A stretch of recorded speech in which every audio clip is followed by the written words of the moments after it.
जीवन में प्रकृति का नियम। जीवन में आपको जो मिल रहा है इस प्रकृति से, इस ब्रह्मांड से, इस दुनिया से, यदि आप उसके प्रति कृतज्ञ रहें और खुद को प्यार करें तो आपके जीवन में सकारात्मक ऊर्जा का संचार होगा। यह आपके जीवन में और अच्छी चीजें आने का मार्ग प्रशस्त करेगा।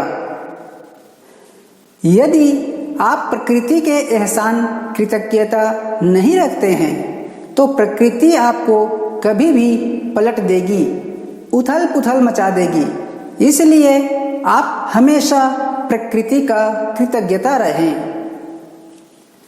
प्रकृति ने हमें एक बहुत ही बढ़िया आकर्षण का नियम दिया है। गुरुत्वाकर्षण की तरह ब्रह्मांड में आकर्षण का नियम सबसे शक्तिशाली नियम है।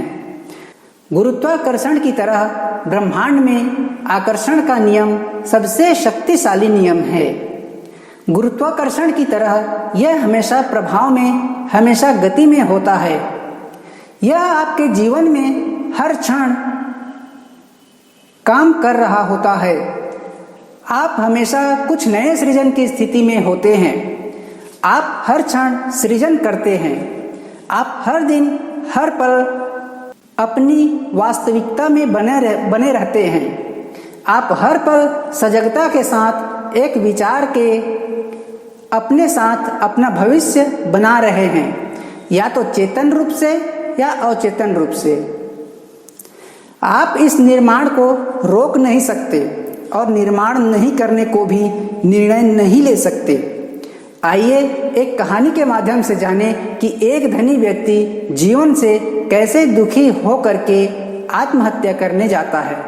एक अंधकारपूर्ण रात्रि में कोई व्यक्ति नदी तट से कूदकर आत्महत्या करने का विचार कर रहा था।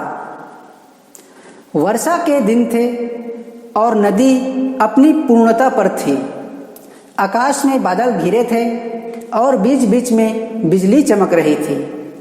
वह व्यक्ति अपने देश का बहुत धनी व्यक्ति था, लेकिन अचानक घाटा लगा और उसकी सारी संपत्ति चली गई।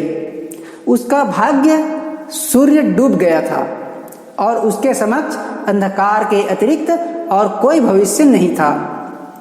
ऐसी स्थिति में उसने स्वयं को समाप्त करने का विचार कर लिया था, किंतु वह नदी में कूदने के लिए जैसे ही चट्टान के किनारे पर पहुंचने को हुआ कि किन्हीं दो वृद्ध लेकिन मजबूत हाथों ने उसे रोक लिया।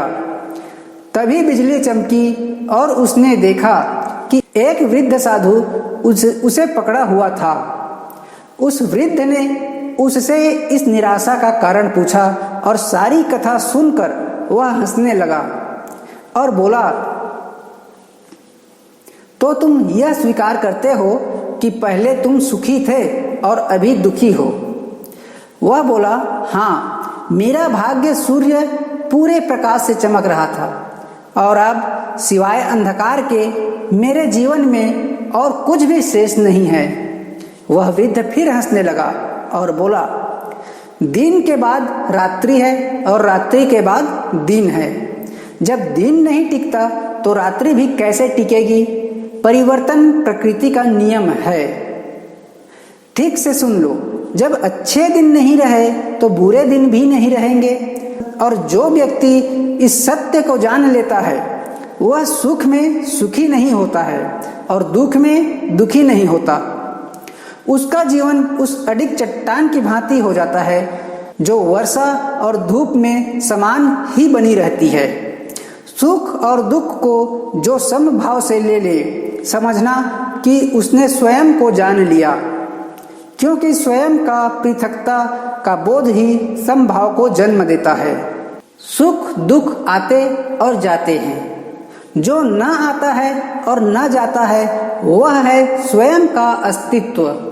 इस अस्तित्व में ठहर जाना ही समत्व है। यदि आपको संदेह है कि कोई व्यक्ति जिसे आप जानते हैं वह हताशा या निराशा से गुजर रहा है तो बात करने से गुरेज न करें। यह भ्रम है कि जो जान देते हैं जो जान देने की बात करता है वो मजाक कर रहा होता है या फिर गंभीर चर्चा करता है। हो सकता है कि वो मदद तलाश रहा हो। वही भ्रम है कि आत्महत्या का कोई जिक्र करे तो तुरंत विषय बदल देना चाहिए, क्योंकि जितना वह सोचेगा उतना प्रयास करने को प्रवृत्त होगा। हर सूरत में इस मुद्दे पर बात करें और मदद करने की पहल करें। नकारात्मक यादों जो आपको जीवन में एक चुनौती के रूप में दिखाई दे रहा है को मिटाने के लिए अपने अवचेतन मन में गहराई से जुड़ें। जितना अधिक आप अपनी पिछली यादों को साफ करेंगे उतना ही आप स्थिति को अलग तरह से देखना शुरू करेंगे। अवचेतन से जुड़कर सफाई करने का एक आसान तरीका यह है कि जो कुछ भी दिख रहा है उसके लिए धन्यवाद दें। मानसिक रूप से अपने आप को और दूसरों को थैंक यू कहते रहें। इससे अस्वस्थता व असहायता की भावनाएं दूर होंगी और आप अपनी समस्या का हल ढूंढने में कामयाब होंगे। जैसे जैसे आप अपने अतीत को साफ करते रहेंगे, वर्तमान में अधिक शांति महसूस करना शुरू करेंगे।